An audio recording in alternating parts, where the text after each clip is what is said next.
High বন্ধুরা, welcome back to my channel life and living. তোমরা সবাই কেমন আছো? আমি তো ভালোই আছি, বিন্দাস আছি। আরও ভালো আছি, বাড়িতে পুজো হচ্ছে তার জন্য। তো আজকে রাধা মাধবকে একটু ভোগ দেওয়া হচ্ছে, আর এটা ছিল অক্ষয় তৃতীয়ার দিন।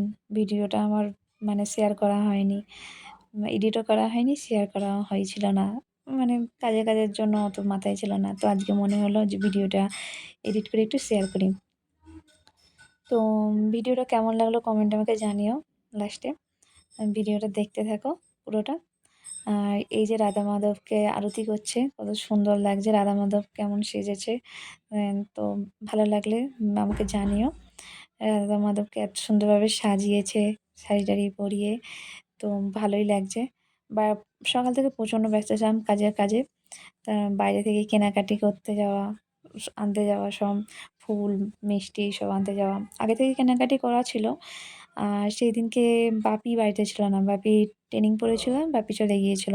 আর ভাইরাও ছিল না, ভাইয়েরাও পরীক্ষা ছিল, কাজ ছিল বলে আসেনি। তো রইলাম বাকি আমি, ওই জন্য একটু কেনাকাটি আমার উপরেই বেশি একটু চাপ পড়েছিল বাইরের কাজগুলো। আর বাড়িতে তো দিদা ছিল, দিদার বোন ছিল, বড় মাসি ছিল, তারা তো জোগাড় করেছে। আমিও এসে হাতে লাগিয়েছি। মানে ৩-৪ জনে না হয়ে গেছি, তাড়াহুড়ো করে নাজেহাল হয়ে গেছি। সবাই মিলে এত তাড়াহুড়ো করা হয়েছে যে ব্রাহ্মণ তাড়া দিচ্ছে যে তাড়াতাড়ি করো, ওনারা আরেক জায়গায় পুজো করতে যাবে। তো ভগবানের এমনই একটা লীলা যে বাড়িতে কোনো দধিভণ্ড বা ভাঙার মতন ছিল না, ছেলে ছিল না। তো বাড়ির লোকদেরকেই করতে হয় ওটা, ছেলেদেরকে। তো ভাইরাও তো ছিল না, বাপিও চলে গেছিল। তো ঠিক ৩টে ৩:৩০-র সময় দধিমন্ড মানে হাঁড়ি ভাঙার ঠিক আগে করে বাপি চলে আসে। তারপর বাপি দধিমন্ডর হাঁড়ি ভাঙে। এটা একটা অপরূপ মনে হলো যে ভগবানই হয়তো পাঠিয়ে দিয়েছে। তো এখানে দধিমন্ডর হাঁড়ি ভাঙা হবে। সবাই হেবি প্রচণ্ড মজা করছে।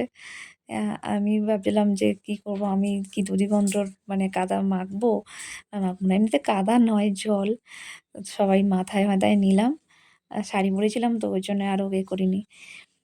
তো ভিডিওটা ভালো লাগলে একটা লাইক, একটা কমেন্ট, শেয়ার, সাবস্ক্রাইব